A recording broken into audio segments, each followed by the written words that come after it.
Poytaxtimizda preventiv tibbiyot va sog'lom turmush tarzi yo'nalishlariga bag'ishlangan MIA 360 xalqaro forumi bo'lib o'tdi.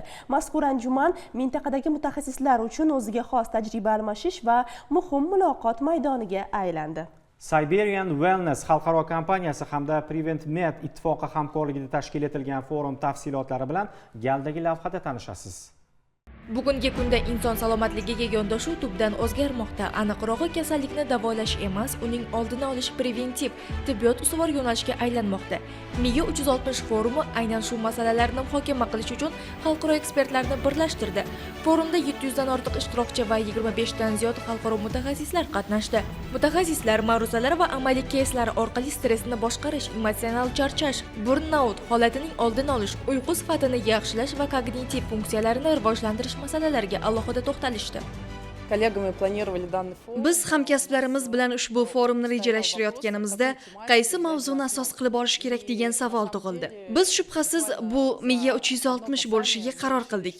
Nega 360? Chunki kognitiv salomatlik, bosh miya hujayralari salomatligi, har qanday yoshdagi psixoemotsional salomatlik bola tug'ilishidan boshlab mos ravishda insonning qarishi bilan yakunlanib, ham uyqu, ham ovqatlanish, ham jismoniy faollik, ham stressning yo'qligi yoki bu stressga qarshi tura olish qobiliyati bilan bog'liqdir.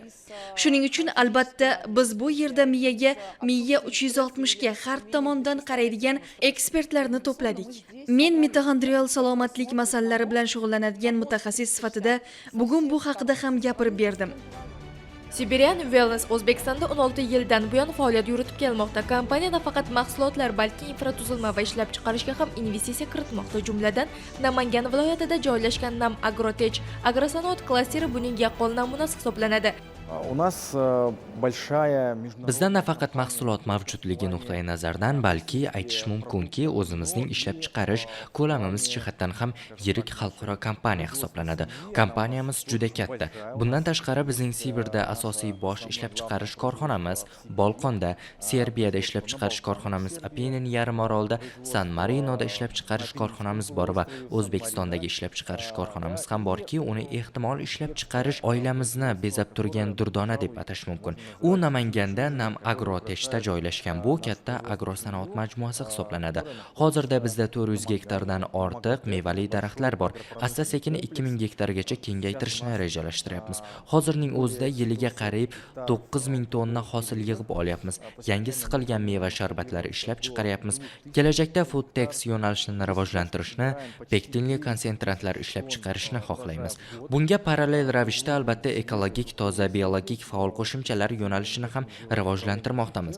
Hozirning o'zida kompaniyaning 10 ta asosiy formulasini shu yerda mahalliylashtirdik va ularni O'zbekistondagi korxonamizda ishlab chiqarmoqdamiz. Mutaxassislar fikricha, bugungi kunda aholi orasida stress, uyqusizlik va energiya yetishmasligi kabi muammolar ko'paymoqda.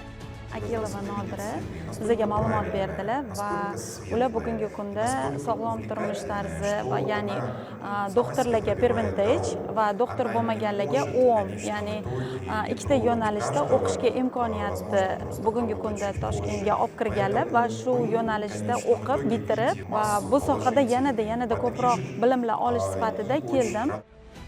Forum doirasida yana bir muhim voqea Central Asia Preventive Medicine Award xalqaro mukofotining ilk bor topshirilgani bo'ldi. U preventiv tibbiyotni rivojlantirish va sog'lom turmush madaniyatini shakllantirishga hissa qo'shgan mutaxassislarni e'tirof etishga qaratilgan. Mukofot sovrindorlari orasida Valeriy Shvarts, Aygul Abduldayeva, Anna Proxorova, shuningdek Nadira Akilova va Andrey Gosri kabi yetakchi ekspertlar bor. So'nggi 5-6 yil ichida O'zbekistonda profilaktik tibbiyotga bo'lgan qiziqish juda keskin, hatto geometrik progressiyada o'sdi deb aytish mumkin. Chunki aholining sog'liqqa nisbatan ongliligi oshib bormoqda. Har bir inson sog'lom bo'lishni, uzoq va sifatli umr ko'rishni istaydi. Shu vaqt mobaynida biz profilaktik va preventiv tibbiyot yo'nalishida faoliyat yurituvchi ko'plab shifokorlarni tayyorladik. Shuningdek, 100 nafardan ortiq health coach va nutritsiologlar tayyorlandi. Ular aholi orasida sog'lom turmush tarzini targ'ib qilib, sog'liq haqidagi bilimlarni keng tarqatmoqda. Bizga murojaat qilayotgan ko'plab insonlardan minnatdorlik so'zlarini eshitamiz. Ular aytadilarki, oddiy turmush tarzidagi o'zgarishlar orqali sog'liqlaridagi ko'plab muammolarni hal qilishga erishishgan. Bizning yondashuvimiz simptomlarni shunchaki davolash yoki niqoblash emas.